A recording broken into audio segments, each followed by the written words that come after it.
So we'll move on to our final section, our Buried by Backlog section. And this month, it was my turn to pick. So I picked the Teenage Mutant Ninja Turtles Shredder's Revenge game. Yeah. It's basically a beat 'em up. There is no other way of describing it. It's a 2D classic beat 'em Yeah, up made yeah. with a modern engine and Yeah. looks really good. We'll get straight into it though. I really enjoyed it. It's just a really classic game. Yeah. The graphics It's were sharp. amazing. Yeah. It plays really well. Yeah. The minute I loaded it up, I was hit by waves of nostalgia. Yes, Yeah. definitely. It's weird because it's nostalgia. I mean, I personally never played the original Teenage Mutant Ninja Turtles until we went to the arcade club. Yeah, but I hadn't really played them, and I wasn't much of a Teenage Mutant Ninja Turtle guy. But even now, somehow had nostalgia for it. Yeah, definitely. I think it's more nostalgia for the time it came out rather than for the Turtles specifically. It was very 90s, late 80s. Yeah, true. Game. So everything from the music to like just the feel, it all felt classic. Like even like so when you're in the when you're picking your levels, you're in the car, aren't you? Party bus. And at the end of like the song, you'll just hear him honk the horn, and it's just great. So yeah, being the old man of the group, here I go. So for me, the animation was exactly as I remember being a kid. It was the same animation because it's gone through different looks over the years, and to see it straight away, it was like the original characters. But I think they did a great job of capturing what Teenage Mutant Ninja Turtles look like in your mind's eye. But if you actually went back, yes, I was just thinking the movie. Yeah, it's like this is how you remember those games. Yeah, that's what makes a good remake. Definitely. When this is like, oh, this looks exactly the same as what it used to look like, as you go back and you're like, oh no, it doesn't. I don't believe it's captured that feeling you had when you played the first one. I don't believe it's a remake. It's just a new game. No, and that's another good thing about it. It's capturing all the essence from those original games, but doing something new with it. No, definitely. Definitely clever because of the whole. It's worked to give you nostalgia, even though it's a new game. Yeah, and it's a hard thing to do, in my opinion. So but again, instantly loved it. It played so smoothly. We had 4 of us playing. Is it 6-player co-op? It's 6-player co-op. We had 4 of us playing. And we all played as the Turtles. But you have other characters too. Well, obviously we played as the Turtles. Yeah, obviously. And it was 4 of us. We had to. There was always so much going on, but it held up. It was always so smooth. I think each of us had the same issue at one point where it kind of just like froze. It was usually when you got an achievement, randomly you get an achievement and you just freeze, and then it would like jump forward 10 seconds. But I did find that didn't happen on 3-player when it was me, Brad, and Kate. It only happened when there was all 4 of us in. Yeah. So maybe they up the number of stuff happening on screen, like enemies and effects. So maybe that slows it down a tiny bit. But it was only noticeable once you got your achievement, and it disappeared after that. Yeah, just to help the listeners get an idea of who we are as people, I was Michelangelo. I was Donatello. I was Raphael. I was the one who's left. Leonardo. Oh, I didn't even know. You didn't even know. I wasn't the Teenage Mutant Ninja Turtles guy. Yeah, that's fair enough. That's fair enough. I knew they were all painters. Yeah, well, not the Turtles, but named after. Yeah, named after. No, just pizza eaters. Yeah, well, artists. But yeah. Really, speaking of the pizza, I really liked that when one of you went down, you like held out pizza to like try to get it was like little things. Yeah, and if you could give each other health by giving them high fives and stuff. It was like that was really good. Yeah, really good. That was a completely accidental find as well, because I'm pretty sure it doesn't tell you anywhere that you can do that. Yeah, probably not. No, it probably does in the tutorial. But I don't even think it was a tutorial. It was like as you boot up the game, it tells you the buttons. Yeah. But if I'd have watched that for any longer, maybe I'd have found out. It was always good fun, like finding out you could do new attacks. Like if you press a certain button in a certain way, you'd throw the enemy. Yeah, Brad, you weren't there for the last session. We worked out how to tag team. Oh yeah, yeah.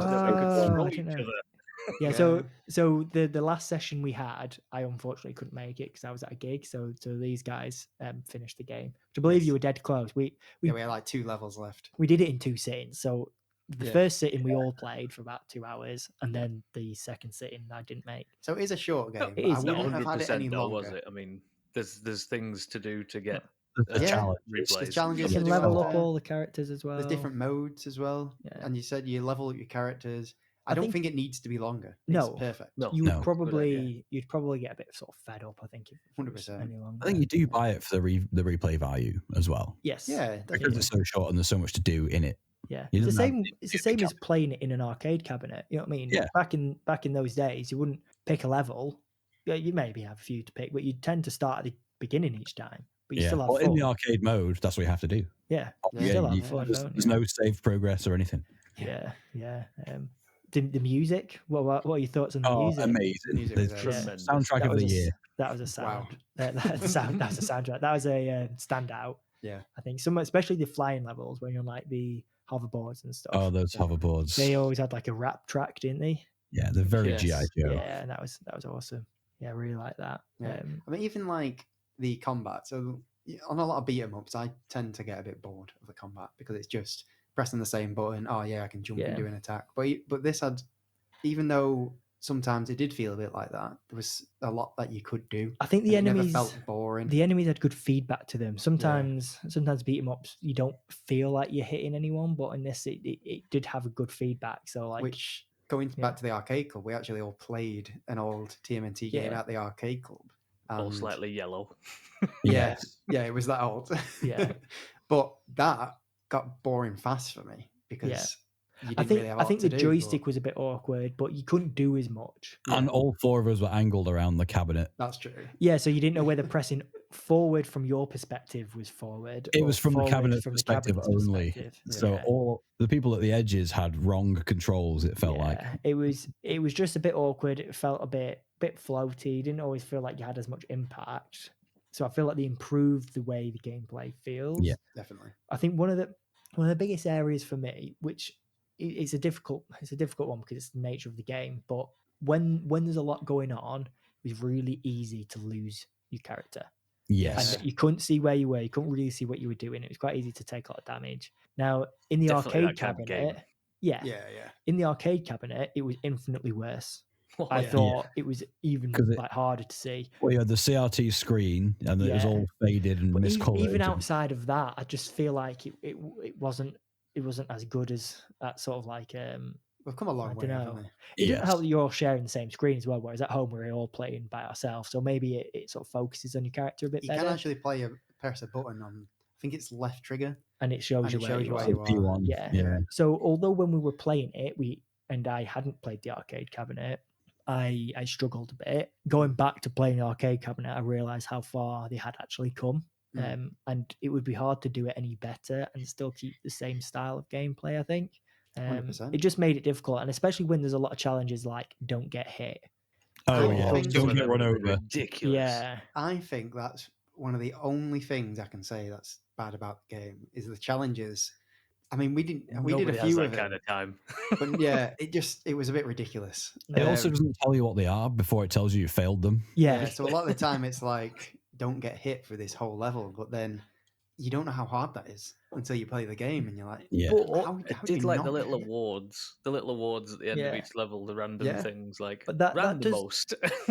It came up with like some statistics, didn't it? Yeah, that was cool. For me, it brings back that sort of arcade difficulty without the arcade frustration. Yeah, all the arcade price. Well, exactly. Well, yeah. So you're still getting a difficult experience for those challenges, but the base game is a lot easier because you don't have to restart the level every time you die, and you don't have to pay to continue. So I get why they've done it, and I like it. It's sort of a different spin on the difficulty, but it is just quite hard. Yeah, I mean it's weird because the game itself isn't hard. No, none of us died. I mean, we lost lives during missions, but we never failed the whole mission. Yeah, no. But there is an arcade mode where your lives carry over, whereas in the story mode, your lives reset at each mission. But I think in the arcade one, you just get like a set amount of lives. I think you can still gain them by getting points, though, so you can get lives back. Yeah. But then, those challenges were ridiculous. Oh, God, yeah. One of the things that I really loved about it was as you went through different themed areas, like there was bits outside garages, the foot soldiers had spanners or they had something related to the theme. Yeah. They were doing the art design silly. was good, wasn't it? Yeah. it looked really cool. It just felt like they thought about everything.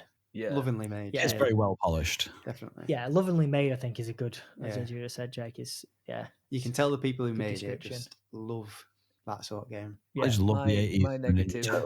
My negative was the repeated phrases. So if you were a character doing a special move, a taunt or something like that, you would be doing it all the time.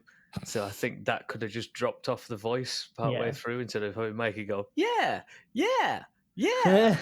all the way through. Yeah. Cowabunga. Yeah. Yeah, I see what you're saying. Yeah, no, that's fair enough. Could have just been dropped out. Only play it so many times in a level, something like that, and then it just dulls out. Definitely. Other than that, I really can't pick anything bad out. No, I think it nailed the brief. Everything that it was setting out to achieve, it achieved really well. That's a good way of putting it. Yeah, it really did. It did everything it needed to do. Yeah, I think it's always hard. Like you can't compare this game to.